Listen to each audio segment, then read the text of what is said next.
नमस्कार। स्वागत है आप सभी का हमारे चैनल अननोन टू नोन पर। उत्तर प्रदेश पुलिस भर्ती में कांस्टेबल के पद मोर देन 60,000 आ चुके हैं। आवेदन जारी है, आप लोग कर भी रहे होंगे। समय से आवेदन का विशेष ध्यान रखें क्योंकि लास्ट में नेटवर्क वगैरह का इशू रहता है, इसलिए अपना सबसे पहले आवेदन करें। और देखते हैं अभी तक CI/SI मेंसुरेशन 2D 3D के जो फिगर से रिलेटेड जो भी संभावित प्रश्न होते हैं परीक्षा में पूछे जाते हैं, उनके वीडियो आपको हमारे चैनल के माध्यम से पहुंचाए जा चुके हैं। आज हम लोग एक देखते हैं कि पेपर में क्वेश्चन आते किस टाइप के हैं।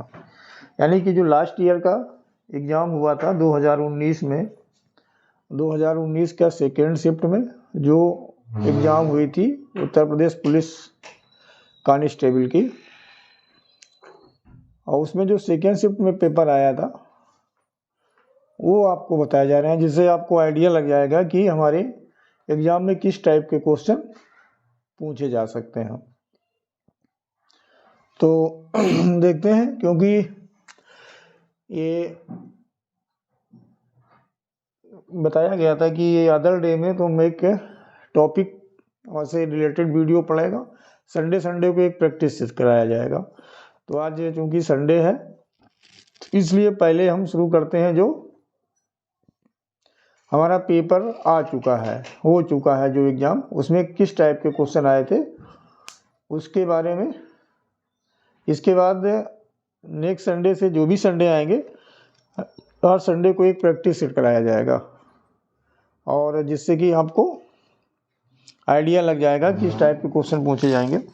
तो जो ये 2019 में इसका एग्ज़ाम हुआ था पुलिस भर्ती का, लाइट बंद करो।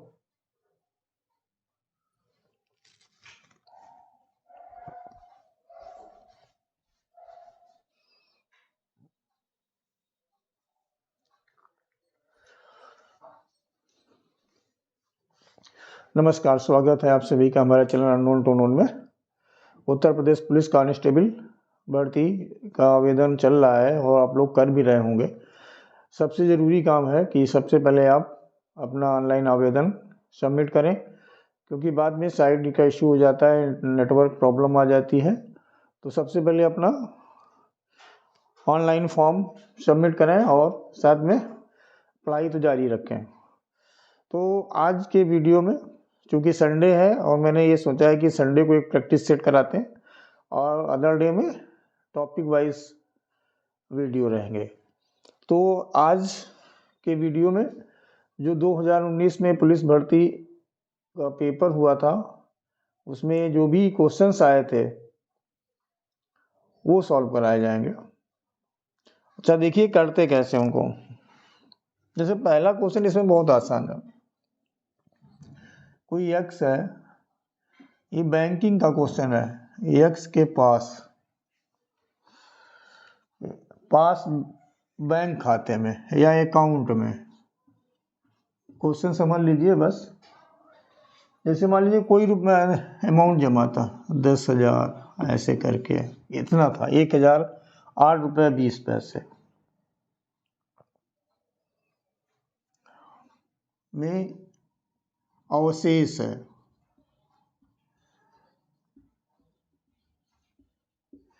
इसके बाद उसने क्या किया, 174 रुपीज़ 30 पैसे जमा किए।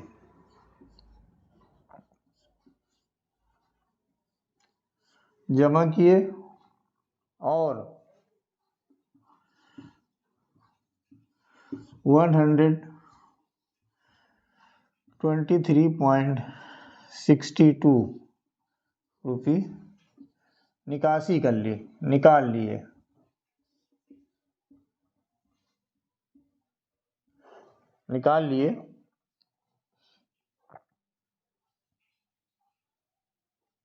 अब उसके बैंक बैलेंस में क्या बचा, अब उसका क्या बैंक बैलेंस है, या बैंक में अब उसके बैंक खाते में कितना धनराशि है, तेरे कितनी धनराशि है, अवशेष है। इस टाइप का क्वेश्चन आया था, ध्यान रखिएगा। क्योंकि अब ये जो पहले तो ये 10th में बैंक जमा पूंजी और किस्तों में भुगतान टॉपिक रहता था 9th-10th में, अब ये हटा दिया गया है, लेकिन क्वेश्चन तो पूछा ही जा सकता है। तो देखिए क्या करते हैं, जो अवशेष कितना था 1008 रुपये 20 पैसे, और जो जमा किया था वो प्लस करना है, आपको जानते भी होंगे आप, तो इसको प्लस कर देना है दशमलव के साथ में दशमलव, तो 1131 रुपये 82 पैसा हो गया। अब इसने जो इसमें से निकाल लिया है, निकाला कितना, 123 रुपये,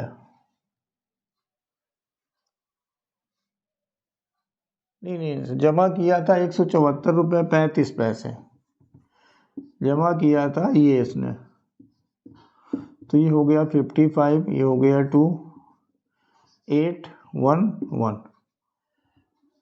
तो ये इसका हो गया जाके इतना अमाउंट उसका था। इसके बाद इसने ये निकाल लिया 123.62, तो इसको माइनस करना है आपको, जो आप जमा कर रहे हैं वो ऐड करना होता है, जो निकाल रहे हैं वो माइनस करना होता है। जमा करने को मतलब डिपॉजिट कर रहे हैं, और जो निकाल रहे हैं वो विड्रॉ कर रहे हैं। तो अब इसको माइनस कर देंगे, 3, 15 में 6 गया 9, 11 में 3 गया 8, 7 में 2 गया 5, 0 1, ये रुपीज़ इतना जो आया, ये उसके पासबुक में अब इतना बचा है। अब इसमें अगर बोल दे रहा है कि इसमें 5 रुपये की कितनी चॉकलेट आएंगी या कुछ भी आएगा, तो इसको 5 से डिवाइड करना है, या जो भी खरीदना चाहता है उसको डिवाइड करना है, और जो पॉइंट के बाद है या नहीं डिवाइड हो रहा है उसको छोड़ देना है, ठीक है। अब जो दूसरा क्वेश्चन है इसमें, ये देखिए, ये आया था कि वह छोटी से छोटी संख्या जिसे 10, 12 और 24 से विभाजित करने पर प्रत्येक दशा में 8 शेष बचता है, ठीक है। ऐसे क्वेश्चन आ गया, छोटी से छोटी संख्या क्या पता करना है, छोटी से छोटी संख्या पता करनी है, छोटी से छोटी संख्या जो या जिसे, आप समझ लें, वह छोटी से छोटी संख्या जिसे 10, 12 और 24 से विभाजित करने पर प्रत्येक दशा में 8 शेष बचे। तो सबसे छोटी संख्या पता करनी है जिसे 10, 12, 24 से विभाजित करने पर या भाग देने पर प्रत्येक दशा में 8 शेष बचता है, 8 शेष बचता है, ये क्वेश्चन है। देखिए एक एक चीज समझ लीजिए, छोटी से छोटी, बड़ी से बड़ी। तो छोटी से छोटी का मतलब होता है स्मॉलेस्ट, लोवेस्ट। तो लोवेस्ट का मतलब होता है एलसीएम, लोवेस्ट कॉमन मल्टीपल। कहीं में बड़ी से बड़ी बोलते हैं तो हाईएस्ट मीन्स एचसीएफ यानी मासा, और एलसीएम माने लासा। तो हमें क्या करना होता है, दो देखिए इसमें मेथड बता रहा हूं मैं आपको। एक तो जब छोटी से छोटी पूछा जाए तो 10, 12, 24 संख्याएं दी हैं, तो इनका आप लासा निकाल लें यानी एलसीएम, ठीक है, लघुत्तम से मापवर्धक। और जो शेष की बात कर रहा है उसको उसमें जोड़ दें। किस में जोड़ेंगे, एलसीएम जो आएगा आपका। तो जो 10, 12, 24 का एलसीएम जब आप निकालोगे तो 120 आ जाएगा। एलसीएम आप निकाल सकते हो। अगर कुछ कंफ्यूजन है तो आप चाहे ऐसे निकाल लें, चाहे इसके मल्टीपल लिख के निकाल लें, 120 आएगा। और जो शेष बचता है उसको आप प्लस कर दें। ये ध्यान रखना, ये चीज़ ध्यान रखनी है, जो प्रत्येक दशा में शेष बच रहा है उसको बाद में ऐड करना पड़ता है। और अगर कहीं पर ये बोल दे कि इसमें इतना जोड़ने पर वो पूरा पूरा विभाजित हो जाएगा, अगर यही बोलता कि वह छोटी से छोटी संख्या जिसको हम 10, 12, 24 से डिवाइड करें तो उसको उसमें 8 जोड़ने पर वो विभाजित हो जाती है। तो ये 8 जोड़ने में बात कर रहा हो तो आप माइनस कर दोगे, यानी 112 तो आंसर होता। और 112 में जब 8 जोड़ दोगे तो 10, 12, 24 हर एक से विभाजित हो जाएगी और उसमें भाग चला जाएगा। एक तो ये तरीका था। अब इसके बाद जैसे ऑप्शन से अगर देखना चाहें आप, जैसे ऑप्शन मान लीजिए ये लिखा है 118, दूसरे में लिखा है 128, तीसरे में लिखा है 168 और चौथे में लिखा है 208। दोनों मेथड सीख लें, एक तो मतलब समझ लें क्वेश्चन का कैसे करना है आपको, और दूसरा ऑप्शन से कैसे देखें। 118, 128, 168। आप क्या करें, जो ये बोल रहा था शेष बचता है प्रत्येक दशा में, तो 8 माइनस कर दें 110 हो गया, इसमें 8 माइनस कर दें 120 हो गया, इसमें 8 माइनस कर दें 160 हो गया, और इसमें 8 माइनस कर दें 200 हो गया। क्लियर? अब इतना हम बता दे रहे हैं चारों ऑप्शन, हो सकता है आप 1, 2 चेक करेंगे आंसर आ जाएगा। 110 10 से हो जाता है डिवाइड, 12 से नहीं होता है, 24 से नहीं होता है, तो ये आपका आंसर नहीं हो सकता। 120 आ गए तो 10 से भी हो रहा है, 12 से भी हो रहा है, 24 से हो रहा है, तो एलसीएम ये आ गया। यानी और को कुछ करना ही ना था, तो ये आपको आंसर टिक करना था। जितना ऑप्शन ने दिया है, अगर शेष बच रहा है क्वेश्चन बोला गया उतना माइनस करके देख लें, और देख लें सारे अगर नंबर से प्रत्येक दशा में इसे ही बोला, इसलिए बोला जाता है या लिखा जाता है कि जितने नंबर्स दिए हैं हर एक से डिवाइड करने पर 8 शेष बचना चाहिए उसमें, ये मतलब होता है। तो आप ऑप्शन से ऐसे क्वेश्चन को आसानी से कर सकते हो, नहीं तो फिर आप एलसीएम निकालो और उसमें फिर जो शेष बच रहा है उसको ऐड करो।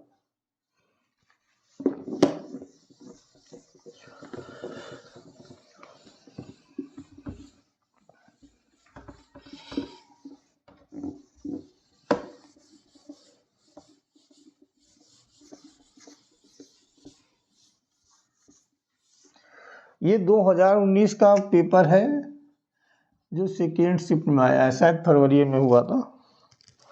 अब अगर ये बोला गया क्वेश्चन 2x + 3 अनुपात 5x + 4 कामा 3/3 का घनानुपात है, का घनानुपात है, तो ax का मान बताना है। क्वेश्चन समझ में आ गया होगा। एक ये दिया है, एक ये दिया है, इनमें जो अनुपात है वो 3:4 का घनानुपाती है। तो क्या करते हैं ऐसे केस में, इसको आप ऐसे लिख लो, अनुपात का मतलब होता है बटे लिखेंगे, और बराबर ये जो 3:4 दिया है 3/4 लिख लेंगे। अगर केवल ये सब ना लिखते हैं घना अनुपाती, तो इसको हम सॉल्व करते तो हमारा x का मान आ जाता। अब ये बोला गया घना अनुपाती, तो इनका हमें घन करना है ऐसे करके, चाहे होल क्यूब कर दें, चाहे 3 का क्यूब और 4 का क्यूब। अगर बोलते वर्गानुपाती है तो यहाँ वर्ग लगा देते। अब इसमें तो घनानुपाती पूछा गया है, जरूरी नहीं कि यही रिपीट कर दें, हो सकता है वर्गानुपाती पूछ दें, या कुछ ना बोलें 3:4 है तो x का मान ज्ञात करो। क्या संभावना हो सकती है क्वेश्चन में, ये तो पेपर में पता चलेगा, तो आपको बस सीखना है चीज़ों को। तो ये जो आपका आएगा ये तो ऐसे ही रहेगा, 2x + 3/5x + 4, और ये हो जाएगा 27 और ये हो जाएगा 64। अब आपको करना है ऐसा ऐसा गुणा कर देना होता है, ठीक है। चाहे पहले इसका कर लें चाहे इसका कर लें, इसके लिए आप फ्री हैं। ये कर सकते हैं इसलिए क्योंकि इसमें x बड़ा आ रहा है तो पॉजिटिव बना रहेगा। Plus 108 equal to 128x plus 192। ये एक तरफ किया, माइनस हो जाएगा 7x, ये इधर जाएगा तो माइनस हो जाएगा 84, x हमारा 12 आ गया। x का मान क्या आया 12, ठीक। अब इसमें पूछा गया है कि x का वर्ग ज्ञात करें, तो अगर इसमें पूछा गया वर्ग ज्ञात कर लें तो वर्ग कर दें 144, घन करें तो घन निकाल दें 1728 हो जाएगा। ये इस तरह से इसको आपको सॉल्व करना था। ये था क्वेश्चन आपका थर्ड। ये 2019 में जो क्वेश्चन आए थे आपके वही है।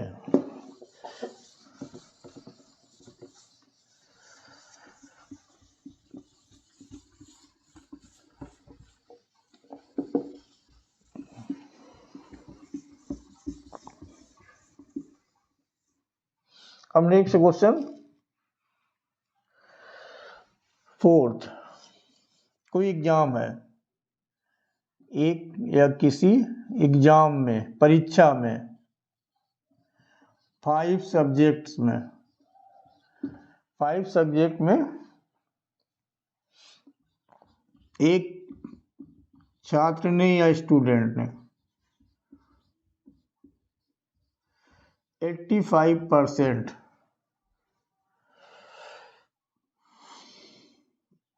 मार्क्स या नंबर या अंक प्राप्त किए और 4 सब्जेक्ट के नंबर दिए हैं। 4 सब्जेक्ट्स में उसको मार्क्स मिले हैं 78, 81, 78, 81, 88 और 94, ठीक।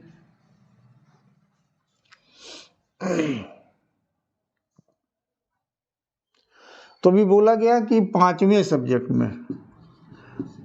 सब्जेक्ट में उसको कितने नंबर मिले, एक्स में कितने % अंक मिले या नंबर मिले, ठीक है। ये आपको बताना है।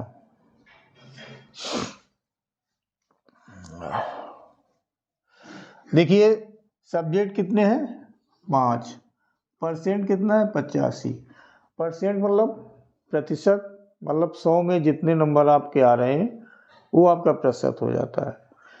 85% आ रहे हैं, इसका मतलब ये नहीं कि आप केवल यही मान लें कि 100 में 85 हैं, तब तो उस 85% हो ही गया।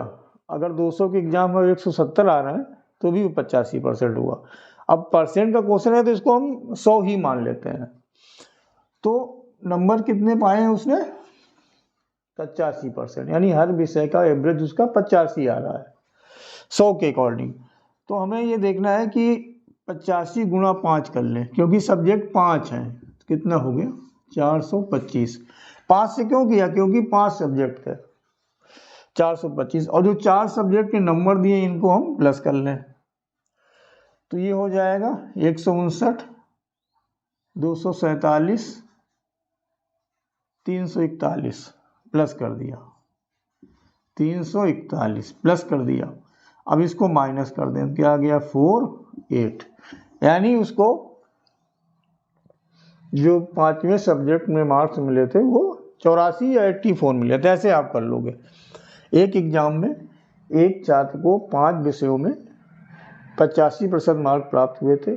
4 विषय में मार्क्स दिए गए 78, 81, 88 और 94। तो 5वें सब्जेक्ट में कितने मिले, ये प्रतिशत में भी आ सकता है। इसे मेन क्वेश्चन ही औसत का है। 5 सब्जेक्ट में 85%, यानी 100 में 85 हमने मान लिए। तो ये 85 क्या है, उसके 5 सब्जेक्ट का एवरेज हो गया। तो 85 गुणा 5 अगर हम कर लेंगे तो 5 सब्जेक्ट के टोटल मार्क्स आ जाएंगे, और जो 4 सब्जेक्ट के हमें पता है उनको प्लस कर लेंगे, और 5 वाले जब टोटल आया तो उसे माइनस कर देंगे, तो हमें 5वें सब्जेक्ट के मार्क्स आसानी से पता हो जाते हैं। अच्छा, एक दूसरी ट्रिक ये और आ सकती है। अच्छा देख लें, जैसे ये और 2 ये पेयर बना लें। अब इसमें आप देख रहे हो कि ये जो 85 है, ये 85 से 2 संख्याएं छोटी हैं और ये 85 से 2 बड़ी हैं। तो हमें जो पता करना है वो आना इन्हीं के बीच में, इनके बीच में 85 के आसपास ही आना। तो देखिए कितना ये छोटा है 85 से 7, ये कितना छोटा है 4, इनको जोड़ लें तो 7 और 4 जोड़ेंगे तो 11 हो गया 11। ये कितना बड़ा है 3, ये कितना बड़ा है 9, ये कितना हो गया 12, ये 12 है और ये 11 है। यानी जो इधर वाला टोटल है 2 का, इधर वाले से 1 अधिक है। तो यानी कि जो ये क्योंकि अधिक का योग ज़्यादा है, यानी अब जो हमारा औसत है वो उसमें 1 हम कम कर दें तो कितना आ जाएगा 84। और वैसे भी देखिए आपका आंसर आया था 84। तो आप भी ऐसे कर लें, ये भी एक बहुत ही अद्भुत मेथड है। शायद ही अभी किसी बुक में या किसी के द्वारा आपको ऐसा बताया गया हो। बीच का ऑप्शन निकाल लिया हमने, बीच का दिए ही है, 2 नंबर छोटे हैं 2 नंबर बड़े हैं। इधर कितना कम है 85 से, इधर कितना अधिक है 85 से। तो दोनों का जो हमने स्टडी किया या दोनों का देखा तो अधिक वाले तरफ नंबर सम ज़्यादा है और इधर लेस वाले की तरफ कम है। कितना ज़्यादा था उतना हमने एवरेज से माइनस कर दिया। एवरेज क्या था 85, अगर इधर ज़्यादा होता तो हमें उतना प्लस कर देना होता है। 4। अब देखते हैं क्वेश्चन नंबर 5। सर देखिए इसमें बोला गया है, क्वेश्चन आप समझ लीजिए। जैसे कोई वस्तु है, 2 वस्तुएं हैं,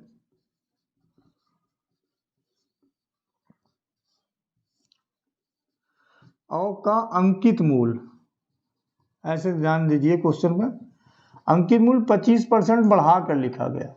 कैसे लिखा गया? बढ़ा दिया गया, ठीक। और फिर एक वस्तु को, उनमें से एक वस्तु को अंकित मूल से 20% लाभ पर बेचा गया, जबकि दूसरी वस्तु को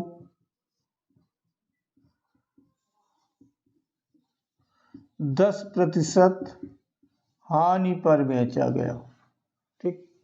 क्वेश्चन समझ में आ गया होगा कि कोई 2 वस्तुएं हैं, उनका जो अंकित मूल्य यानी मार्क प्राइस 25% बढ़ा के पहले ही से उसने लिख दिया। कहने का मतलब अगर 100 रुपए में खरीद के लाया तो 125 पहले से प्रिंट कर दिया। फिर भी उसमें क्या किया, जो 125 लिखा उस पर भी 20% और प्रॉफिट लिया एक बुक पर, और दूसरी पर 10% कम करके बेच दिया। तो देखो हम क्या करते हैं, जैसे हमारा ये अगर 100 है, हमने 100 रुपए लागत थी या उसका क्रय मूल्य था, 25% बढ़ा के लिख दिया तो कितना हो गया 125 हो गया। अब इसमें क्या किया, इसमें भी 20% लाभ पर बेच दिया। तो 20% लाभ मतलब 120/100, ये 0 कैंसिल हो गया। 5 दूनी 10, 25 और 2 छंग 12, यानी 150 में बेच दिए। तो रियल इसमें प्रॉफिट कितना हुआ 50 रुपीज़ का, और 50 रुपीज़ का हुआ। क्रय मूल्य हमने क्या माना था CP 100, तो 50 रुपीज़ का अगर प्रॉफिट हो रहा है यानी 50% प्रॉफिट हो गया। और दूसरे वाले में क्या किया, ये 125 वाले को उसने 10% लास्ट पे बेच दिया, तो कितना हो गया 90/100, 0 कैंसिल हो गया। ये हो गया 1125/10, यानी कि 112.5। तो इसको भी, इसमें भी प्रॉफिट हुआ है क्योंकि 100 से अधिक आ रही है इसकी SP विक्रय मूल्य 112 रुपये 50 पैसे आ रहा है। तो इसमें प्रॉफिट कितना हुआ 12.5, यहाँ दशमलव 0 बढ़ा लें और इनको हम ऐड करेंगे तो क्या आ जाएगा 62.50। अब ये हो कितना गया, अब इतना तो उसको प्रॉफिट हो गया। पूछा गया कि कितने प्रतिशत उसको प्रॉफिट या लाभ हुआ। तो इसमें अब क्रय मूल्य देखो 2 हो गए आपके 100 एक इस वाले के लिए जिसको उसने लाभ पर बेचा, और एक जिसको उसने 100 पे पूछा, और प्रतिशत पता करते हैं, 200 करते हैं, तो 2 जीरो कैंसिल हो गया, 2 से इसको डिवाइड कर दीजिए, 31.25% आपको आ गया। ठीक, आपको आप ऐसे कर सकते थे, 25 का 120% निकाल लेते हैं और जो आता उसको देख लेते। साल्ट में भी इनको आप ऐसे सॉल्व कर सकते हो।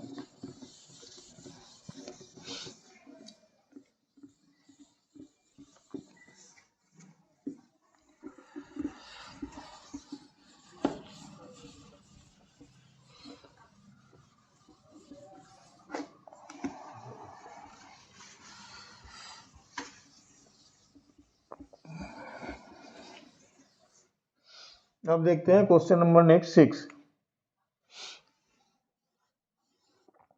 ये लिखा है 10% की दर से 10% ब्याज पर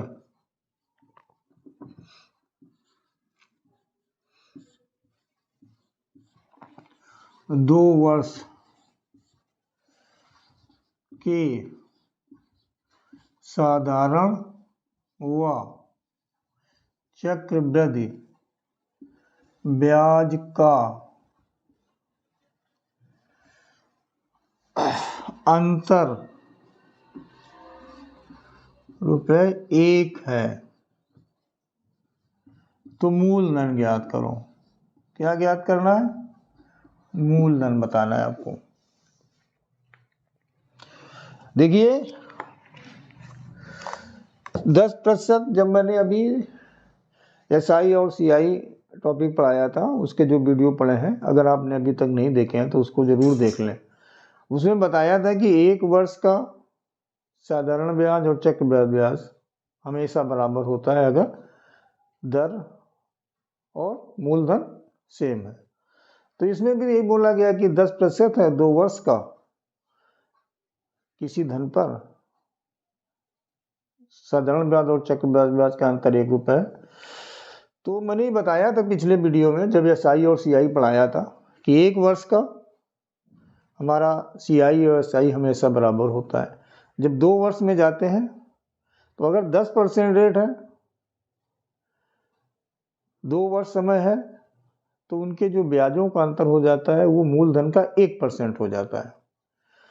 तो अब यहाँ पर ये दिया है हमें ब्याजों का अंतर 1, तो हमने ये बताया था ठीक है आपको ऐसे, जैसे 2 वर्ष है तो साधारण ब्याज के लिए हमारा क्या हो जाएगा 10 + 10 यानी 20, और जो CI होगा वो क्या हो जाएगा 20%, और जो हमारा CI होता है वो ऐसे मैंने बताया था 10 + 10 + 10 × 10/100। ये ऐसा है, आगे इतना ऐड करना पड़ता है कि सेकेंड ईयर में जब हम जाते हैं जो मूलधन होता है सेकेंड ईयर के लिए, वो पहले वर्ष के अंत में जो मिश्र धन होता है वो हो जाता है, यानी कि पहले वर्ष का जो ब्याज है वो मूलधन में जुड़ जाता है। तो ये इसको जब हम सॉल्व करते हैं तो ये 21% आ जाएगा। अब इन लोगों के मान लीजिए हमने मूलधन ले लिया P प्रिंसिपल, अब इनमें डिफरेंस कितना आ गया 1%, ठीक है, परसेंट का 100, और ये है कितना अंतर 1 का। अब इसको मगर क्रॉस मल्टीप्लाई करके सॉल्व करते हैं तो क्या आ जाएगा 100, हमारा मूलधन या प्रिंसिपल कितना आ गया ₹100। अब यही देख लीजिए ₹100 का अगर 20% निकालेंगे तो 20 आ जाएगा, 21% निकालेंगे तो 21 आ जाएगा, तो ब्याजों का अंतर 1 हो गया ना। तो ये इस तरह से आप सॉल्व कर सकते हैं। मैंने बताया नहीं कि SI CI, देखिए बहुत सारे चैनल चल रहे हैं, बहुत सारे अच्छे से चल रहे हैं, बहुत सारे उसमें व्यू आते हैं, बहुत मिलियन सब्सक्राइबर हैं, सबका अपना अपना अलग है। लेकिन अगर परीक्षा से संबंधित उपयोगी सामग्री आपको चाहिए तो हमारे चैनल अननोन टू नोन को भी एक बार देखें, और उसके बाद एग्ज़ाम देने के बाद कंपैरिजन करें क्या जो मटेरियल था वो आपके लिए उपयोगी था या नहीं था।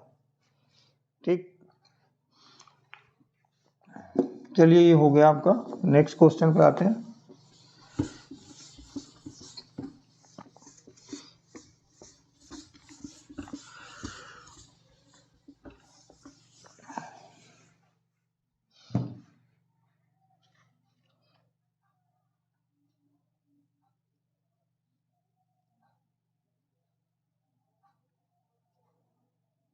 अब इसमें दिया गया है, जैसे ये भी वीडियो पड़ा हुआ है हमारा, 30% और 10% के दो अनुक्रमित छूट देने के बाद, के दो अनुक्रमित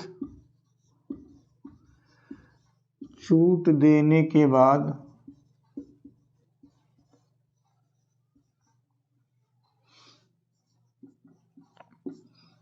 कोई वस्तु ₹945 में बेची जाती है,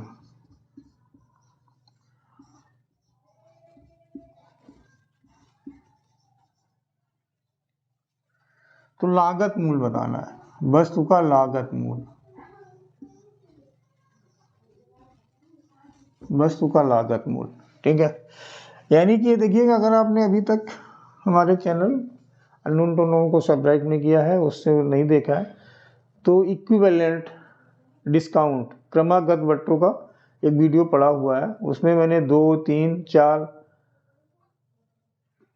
क्रमिक बट्टे या अनुक्रमित छूट या जैसे अलग अलग टाइप के जो भी इक्विवेलेंट डिस्काउंट्स हैं उसके वीडियो पड़े हुए हैं। अगर वो आपने देखा होगा तो इस क्वेश्चन को आप बिना समय गंवाए सॉल्व कर सकते हैं। देखिए, इतना डिस्काउंट दिया आपने, छूट दी, अनुक्रमिक बट्टे मतलब दो लगातार या इक्विवेलेंट, ठीक है। उसके बाद क्या करते हैं, इतने में आपने बेच दिया, ठीक।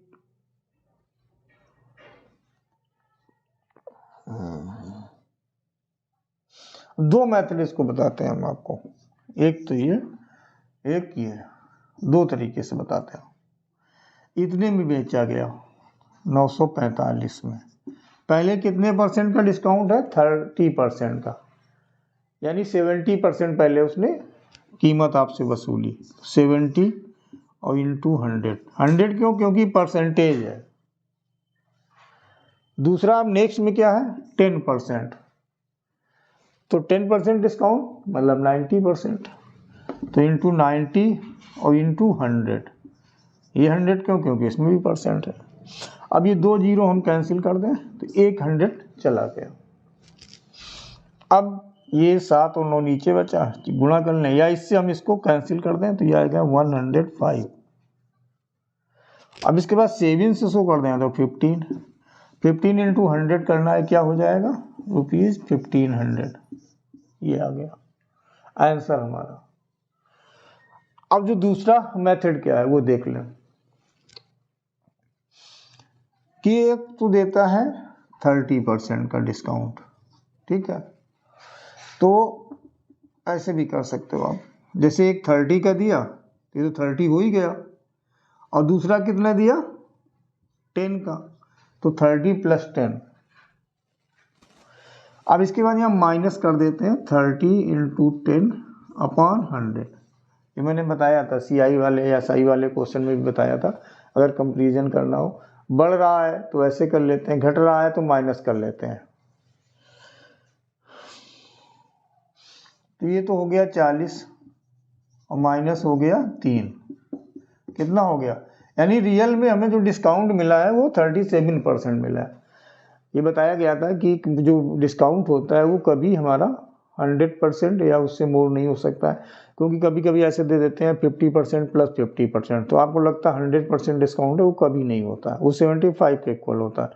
कभी ऐसे बोल दिया 30%, 40%, 50% के डिस्काउंट दे रहा है, तो सबको ऐड करो तो 120% हो गया, तो ये तो और माइनस में कॉस्ट चली जाएगी। तो ऐसे नहीं होता कि जब जैसे यहाँ 30 और 10 दे रहे थे तो किसके इक्विवेलेंट है या किसके समकक्ष है, 37 आया, तो 37 का अगर आपको डिस्काउंट मिल गया 37%, तो आपको पे कितना करना है, 100 माइनस 37 इक्वल टू 63%, ये पे करना है।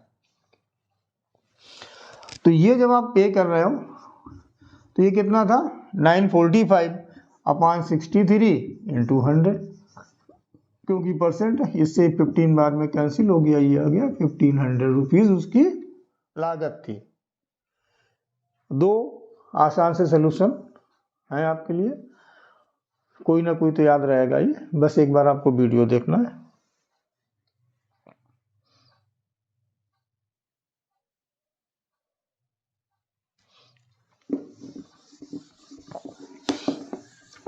SI/CI के वीडियो अगर आपने नहीं देखे हैं तो जरूर देख लें, क्योंकि उससे रिलेटेड कई क्वेश्चन आए हैं।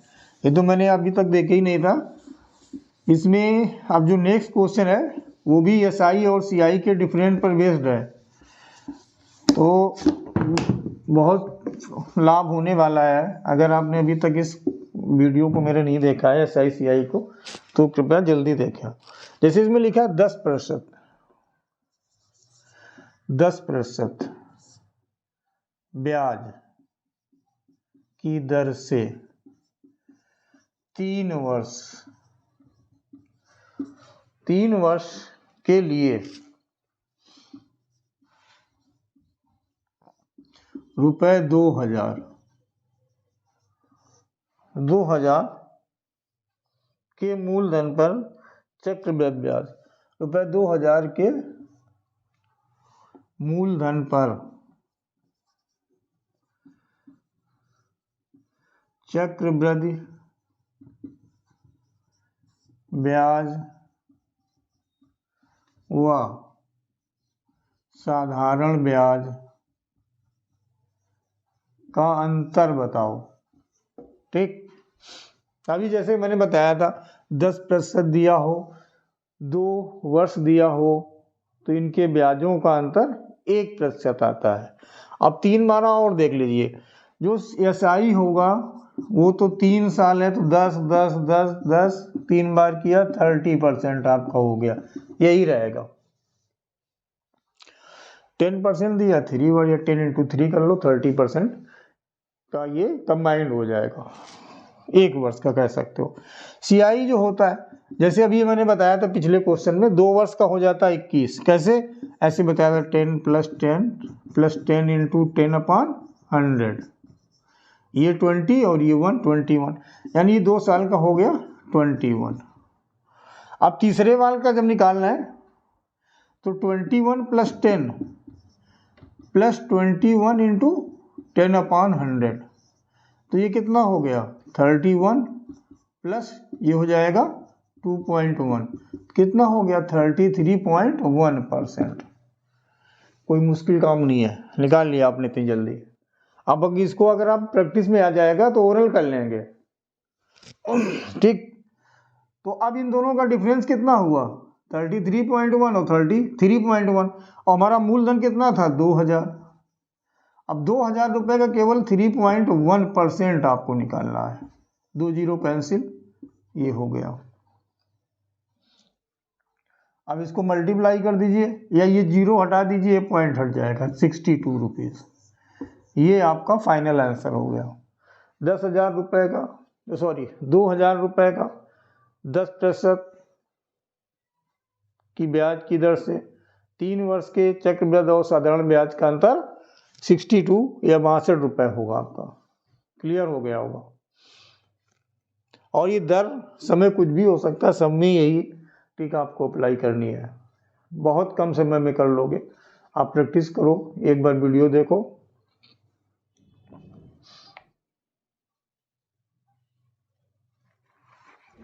अब आगे जाते हैं, जो नेक्स्ट क्वेश्चन है,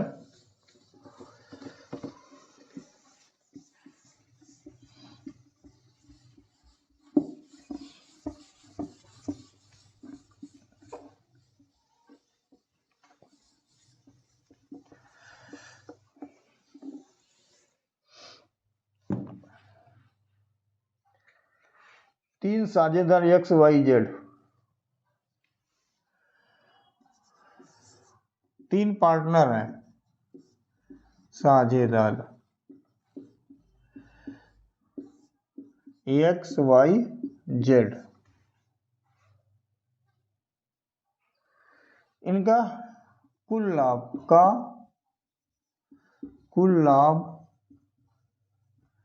रुपए 3000 है। कुल लाभ 3000 है।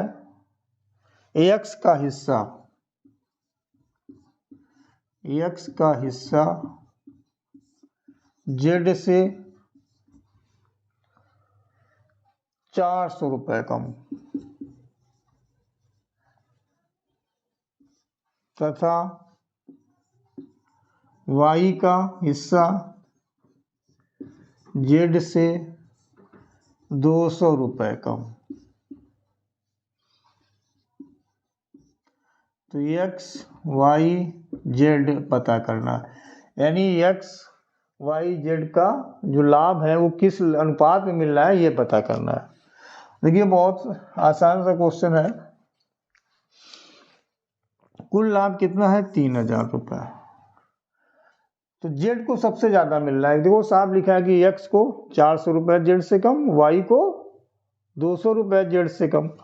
तो z को मिल गया a, ये z का हो गया, तो y को हो गया a माइनस 200 और x का हो गया a माइनस 400 या 400, और इन सब का सम कितना है 3000। तो यहाँ पर जब a प्लस करोगे 3a हो जाएगा, माइनस 200 माइनस 400 माइनस 600, जब उस तरफ ले जाओगे 3600, तो a आ गया 1200।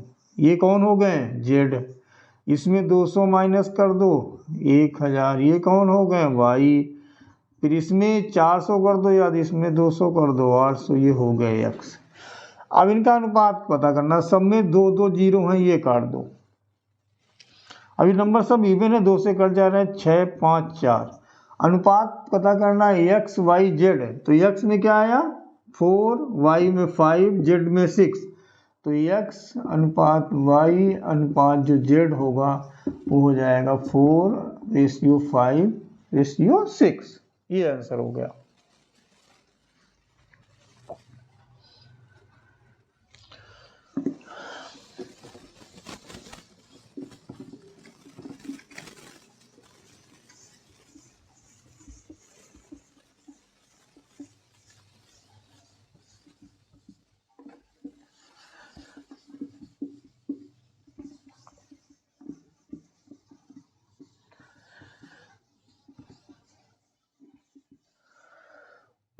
अब अगले क्वेश्चन पे आते हैं। एक परिवार में माता पिता और 3 बच्चे हैं। यदि माता पिता की औसत आयु 36 वर्ष और बच्चों की औसत आयु 10 वर्ष है। देखिए अच्छा क्वेश्चन है। एक परिवार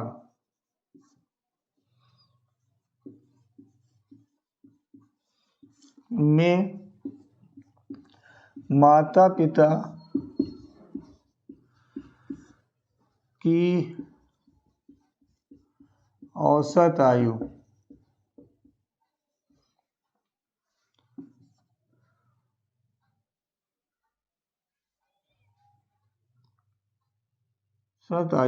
36 वर्ष तथा 3 बच्चों की औसत आयु 10 वर्ष है। आई थिंक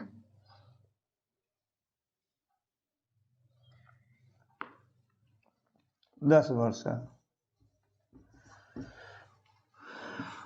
परिवार की औसत आयु क्या होगी, पूरे परिवार की औसत आयु क्या होगी।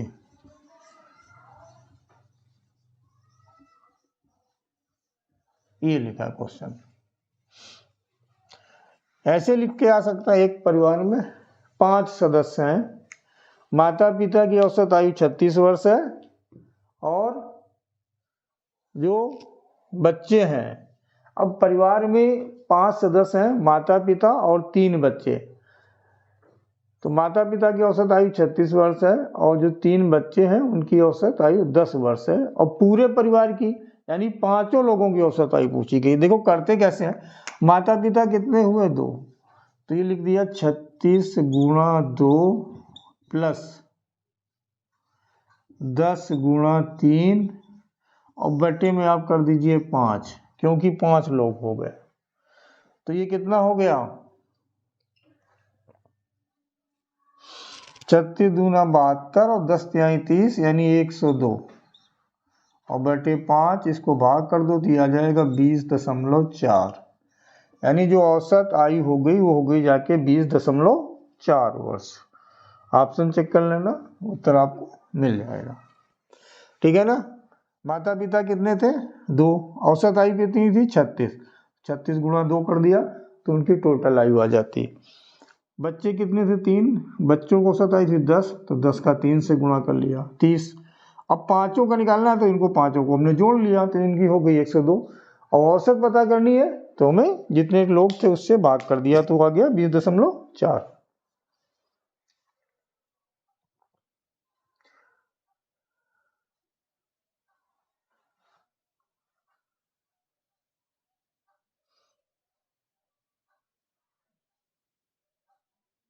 अच्छा ठीक है, ये क्वेश्चन दिया लाभ हानि से रिलेटेड है।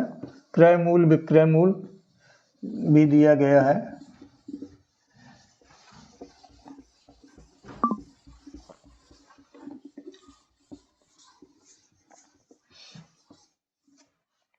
देखो क्वेश्चन बोला गया है 18 वस्तुएं ₹15 की औसत कीमत पर बेची गई। 18 वस्तुएं ₹15 की औसत कीमत पर बेची गई।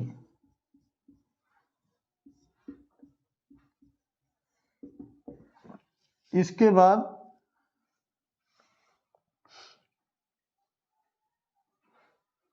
12 वस्तुओं की लागत कीमत, 12 वस्तुओं की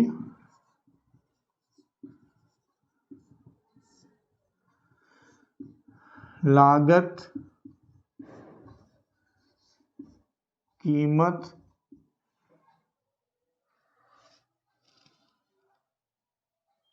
प्रति वस्तु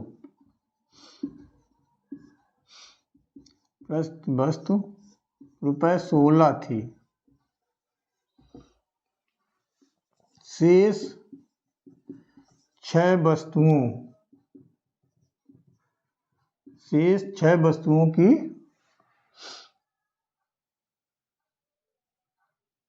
लागत मूल्य ज्ञात करें। लागत मूल्य ज्ञात करें यदि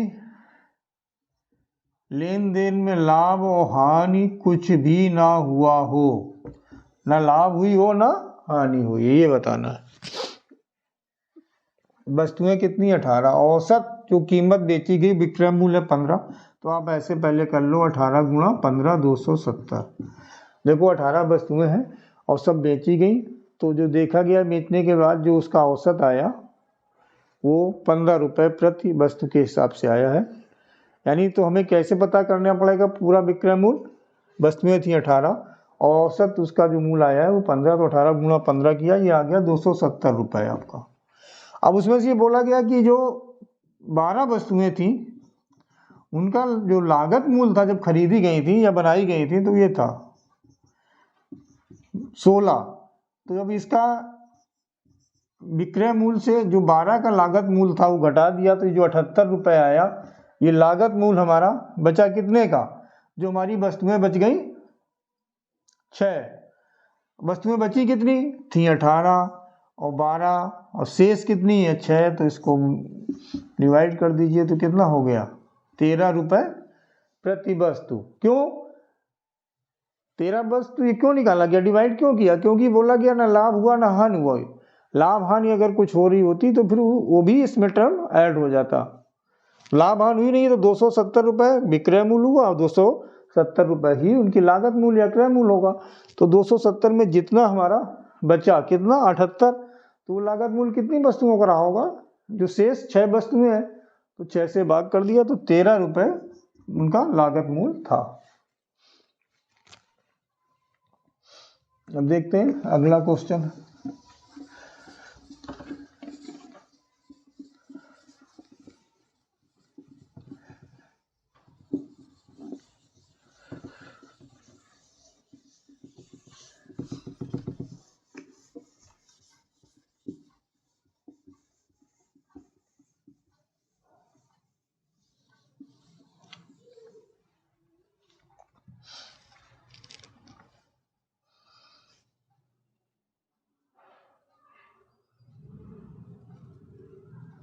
देखो ये लिखा है ए किसी कार्य को 8 दिन में खत्म कर लेता है, बी उसी कार्य को 12 दिन में कर लेता है, ए प्लस बी प्लस सी तीनों मिलके उस काम को 3 डेज में कर लेते हैं।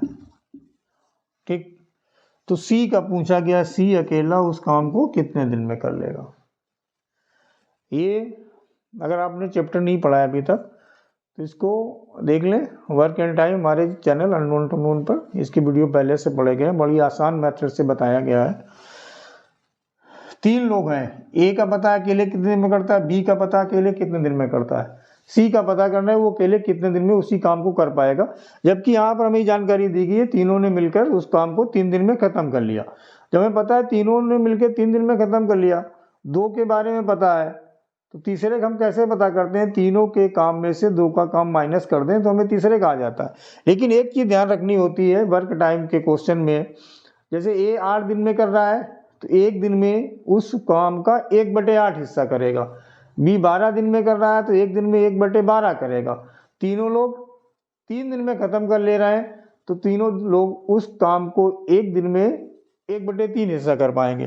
तो ये तीनों का है ए प्लस बी का 1/3 माइनस, इसमें हमें ए बी का 1 दिन का काम माइनस करना होता है। तो 1/3 माइनस इसका एलसीएम आ गया 24, ये हो गया 3, ये हो गया 2, 5/24। ये आपका आ जाएगा 1/3 माइनस 5/24। अब इसको अगर आप एलसीएम फिर से ले लें तो 24 हो जाएगा, ये आ जाएगा 8, ये 5, 3/24। इसको काट दीजिए, 1/8 आ गया, 1/8 यानी कि सी 1 दिन में उस काम का 1/8 हिस्सा कर लेगा, तो पूरा काम खत्म करने में उसको कितना समय लगेगा, 8 दिन, 8 डेज लगेंगे। तो ये इस तरह से आप इसको सॉल्व कर सकते हैं।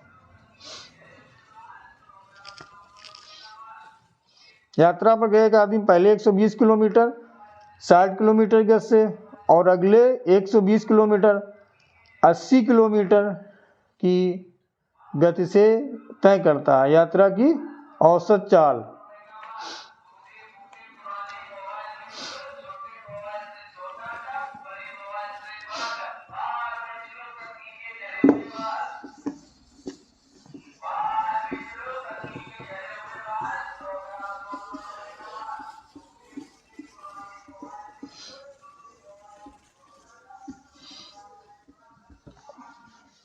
देखो, ये बोला गया दूरी है 120 किलोमीटर, 120 किलोमीटर पहले जाता है 60 किलोमीटर पर आवर की स्पीड से, और मान लीजिए वापस आता है 80 किलोमीटर पर आवर की स्पीड से। डिस्टेंस दोनों केस में सेम है, तो उसकी एवरेज स्पीड पता करनी है, एवरेज चाल या औसत चाल। एवरेज स्पीड आप कैसे पता करोगे, बहुत सा आसान सा फार्मूला होता है 2ab/a प्लस बी। ए और बी क्या है, ये जो उसकी चालें हैं, तो 2 × 60 × 80 अपान a प्लस बी यानी 60 × 60 + 80।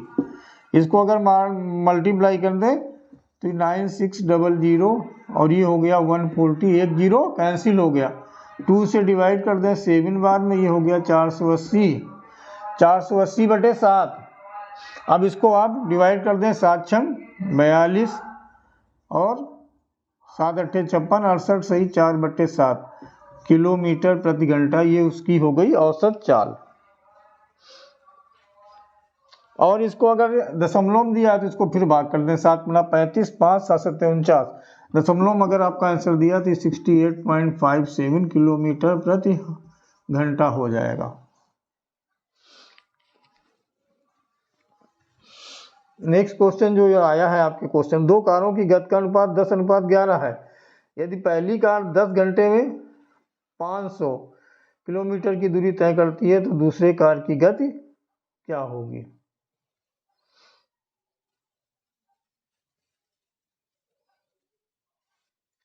देखो, ये लिखा है दो कारें हैं, दो कारों की गति का अनुपात दिया है 10:11।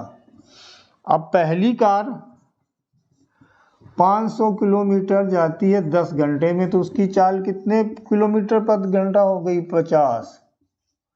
अब दूसरी वाले की पूछी कि नहीं है, दूसरी कार की, तो 50 गुणा 11/10, क्योंकि अनुपात क्या दिया था? 10:11।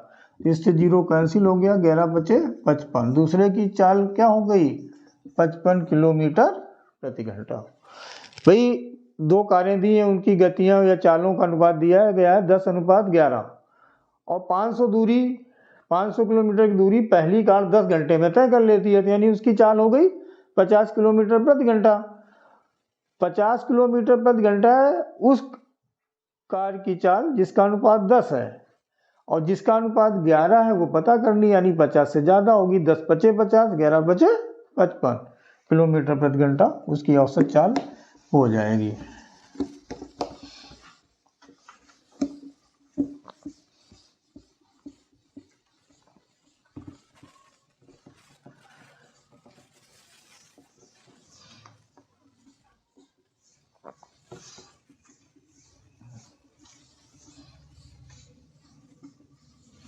आइए अब देखते हैं और जो बच्चे को क्वेश्चन है। 9 सेंटीमीटर त्रिज्या वाला एक गोला 3 सेंटीमीटर त्रिज्या वाले सिलेंडर के रूप में डाला जाता है, सिलेंडर की ऊंचाई ज्ञात करो। अच्छा ये बोला गया, इसका भी वीडियो मैंने बताया था। हाँ ये 3D में है, अभी 2-4 दिन पहले इसका वीडियो मैंने डाला है मेंस्ट्रुएशन का 3D, जिसमें वॉल्यूम से रिलेटेड जितने भी क्वेश्चन टाइप के फिगर होते हैं, आपका क्यूब, क्यूबाइड, कोन, सिलेंडर, स्फीयर और हेमीस्फीयर। और उसमें भी एक क्वेश्चन बताया गया था कि जब एक टाइप के फिगर को दूसरे टाइप के फिगर में मेल्ट किया जाता है या पिघलाया जाता है तो उनके वॉल्यूम हमेशा इक्वल रहते हैं, और उसमें जो भी चीज़ दी गई है उसका उपयोग करके जो पता करना है वो आप आसानी से पता कर सकते हो। तो जैसे इसमें दिया है 9 सेंटीमीटर त्रिज्या वाले गोले को, तो गोले का पिघला के गोले का आयतन, गोले को पिघला के आपका क्या बनाया गया है? सिलेंडर यानी बेलन, बेलन का आयतन, गोले का आयतन बराबर बेलन का आयतन। तो इसका हमने बताया था ये होता है 4/3 πr³, और इसकी त्रिज्या दी गई है 9 सेंटीमीटर त्रिज्या वाले गोले को पिघलाकर 3 सेंटीमीटर त्रिज्या वाला सिलेंडर या बेलन बनाया जाता है। इसकी त्रिज्या कितनी है? 3 सेंटीमीटर।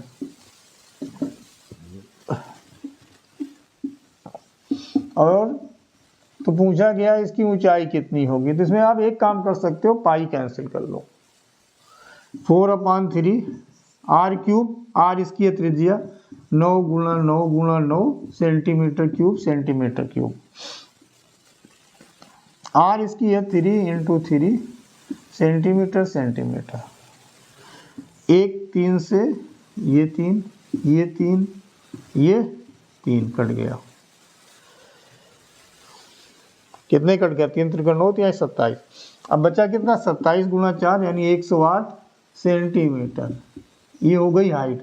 देखो यहाँ का सेंटीमीटर, यहाँ का सेंटीमीटर, ये दोनों सेंटीमीटर कट गया, ये 1 सेंटीमीटर बचा, तो हाइट हो गई 108 सेंटीमीटर। तो इसको चाहो तो 1.08 मीटर लिख दो, क्योंकि 1 मीटर में 100 सेंटीमीटर होते हैं। सेंटीमीटर जब मीटर में बदलोगे 2 अंक में आपको दशमलव लगाना होता है। अब उत्तर चेक करना है कि मीटर में दिया या सेंटीमीटर में, इसमें सेंटीमीटर में दिया था। और अब आते हैं अगले क्वेश्चन पर जो आया हुआ है 2019 की पुलिस कांस्टेबल की परीक्षा में। अब देखिए इसमें हमने जो अभी तक वीडियो डाले थे CISI का, उसके भी 2 क्वेश्चन आए हैं, और जो हमने मेंस्ट्रुएशन का डाला था उसका भी एक क्वेश्चन अभी हमको मिल गया।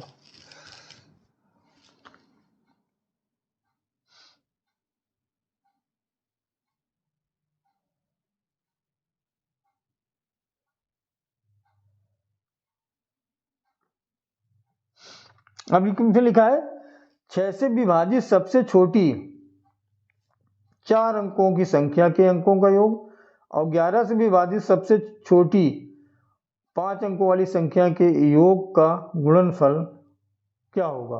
देखो 4 अंकों की संख्या सबसे छोटी, और ये देखना है कि अगर 6 से विभाजित हो रही है तो उसके अंकों का योग कम से कम 3 होना चाहिए।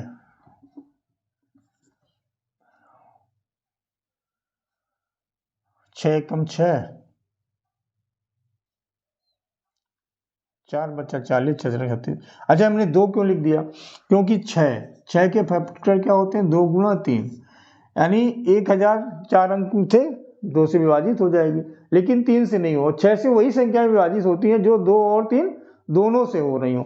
तो 3 से वही होती है जिनके अंकों का योग सम 3 के पाले में हो या 3 से विभाजित हो। सबसे छोटी पता करनी है तो सबसे छोटा सम हमें 3 देखना है। 1 लिखा है यहाँ पर, 2 और लिख दिया, तो ये संख्या हो गई जो 6 से विभाजित हो जाएगा। अब इसके अंकों का योग कितना हो जाएगा 3, क्योंकि 1 + 2 0 0 तो ये 3 हो गया। अब बोलना 11 से विभाजित होने वाली 5 अंकों की सबसे छोटी संख्या 11 से जो विभाजित हो जाए और 5 अंकों की हो,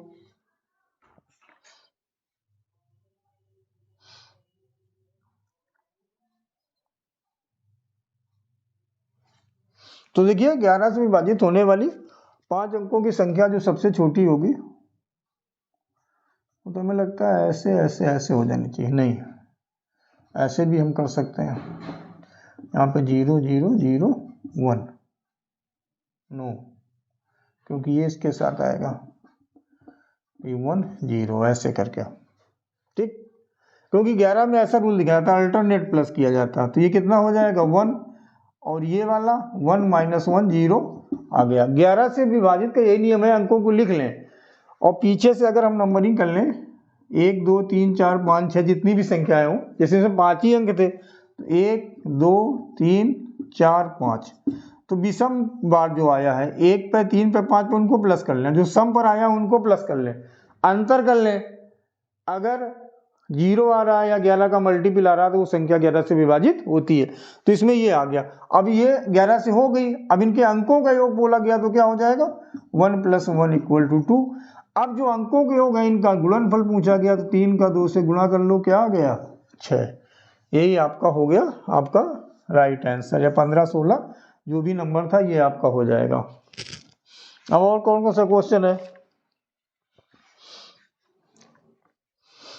सबसे बड़ी 5 अंकों की संख्या और सबसे छोटी 4 अंकों की संख्या के बीच का अंतर। 5 अंकों की संख्या सबसे बड़ी और सबसे छोटी 4 अंकों की। देखो जैसे 5 अंकों की सबसे बड़ी तो आप जानते हो 5 बार 9 बना दो, ठीक। 6 अंकों की सबसे बड़ी तो 6 बार 9 बना दो। 4 अंकों की सबसे छोटी तो पहला आंसर 1 ले लिया आपने, पहला अंक, और सबसे छोटी है तो 3 जीरो लगा दो, क्योंकि 4 जीरो करने हैं।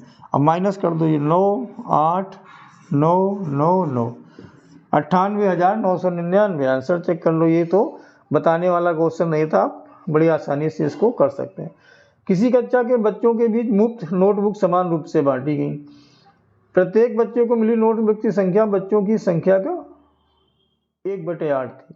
यदि बच्चों की संख्या आधी होती तो प्रत्येक बच्चे को 16 नोट्स बुक्स और ज़्यादा मिल जाती, प्रत्येक बच्चे को। अब इसमें मैं देखना, जैसे 1/8 थी तो 8 से कौन कौन संख्याएं, ऑप्शन देख लें हम।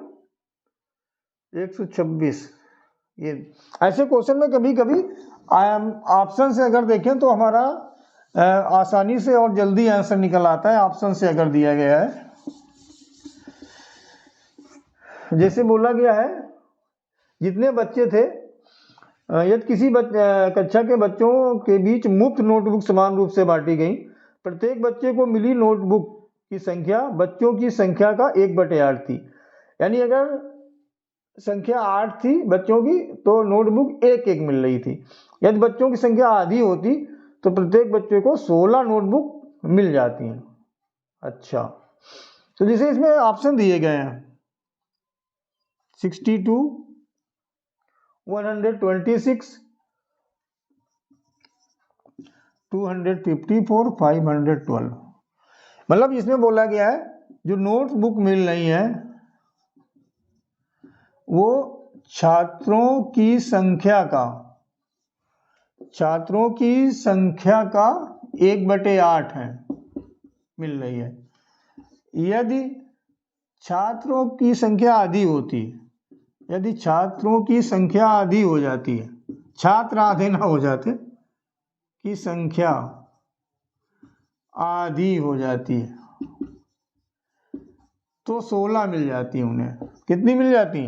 16। अब ये बोला गया कितनी नोटबुक बांटी गई। तो देखो ये जैसे आर्ट के पाले में नहीं आता है, ये आर्ट के पाले में नहीं आता है, ये तो आपके दौड़ से बाहर हो गए। अब बच्चे ये दो, इसको अगर 8 से हम भाग करेंगे तो 17 आएगा। ठीक,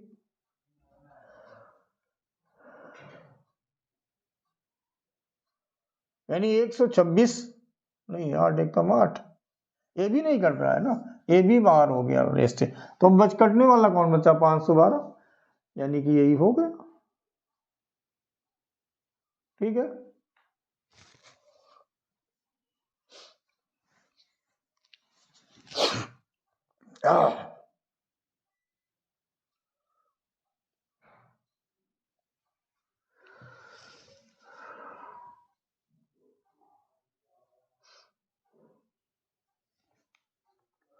512 का 8 से भाग करेंगे तो 64।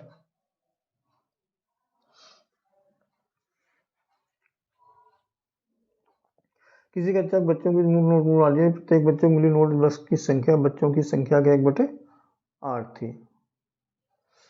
तो नोटबुक कितनी बांटी गई?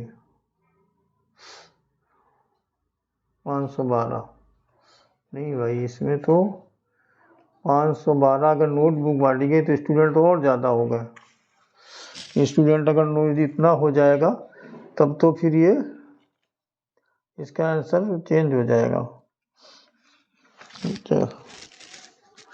हालांकि ये दिया था नोटबुक छात्रों की संख्या के 108 है। फ्री नोटबुक बांटी जा रही है बच्चों की, और जो नोटबुक मिल रही है बच्चों को वो छात्रों की संख्या का 1/8 मिल रही है।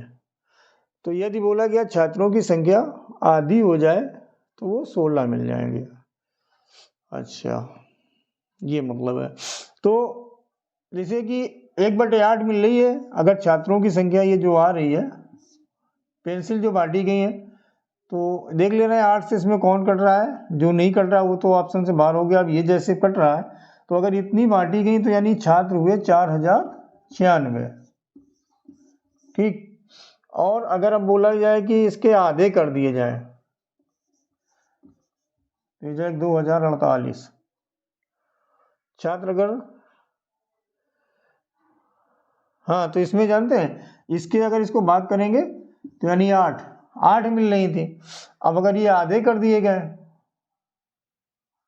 इतना हो गया, तो ये छात्र थे, 1/8 किया गया, इतनी पेंसिल बट गई। और अगर ये अब छात्र आधे कर दिए गए और पेंसिल तो हमारी इतनी ही रही, तो ये कितनी कितनी मिल जाएंगी? छात्र हो गए 496, इतनी मिल गई पेंसिल। पेंसिल इतनी बांटी गई थी। और अगर वो फिर तो ये 4096 है, ये n क्यूब हो जाएगा जाके, n पेंसिल और फिर n स्टूडेंट और फिर n चले गए, तो इसका जब क्यूब रूट निकालोगे तो 16 आ जाएगा, वही इसका आंसर हो जाएगा। यानी 512 सेटिस्फाई कर रहा है।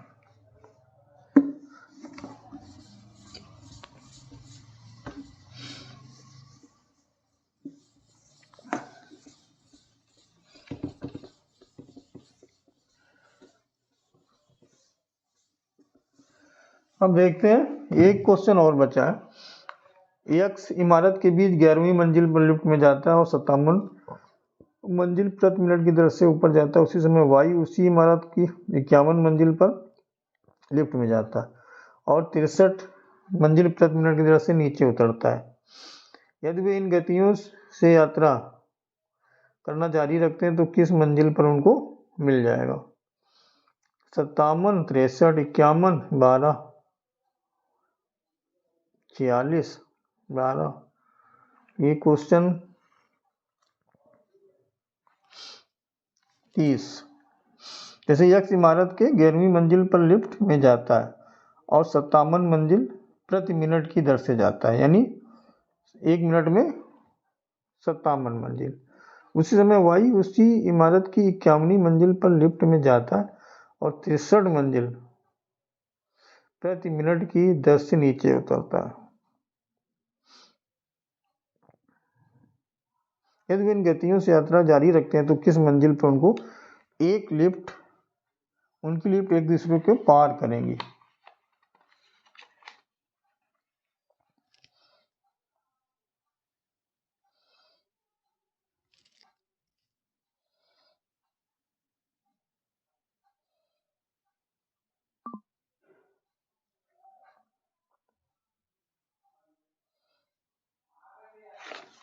एक है 51 मंजिल और एक है 11 मंजिल।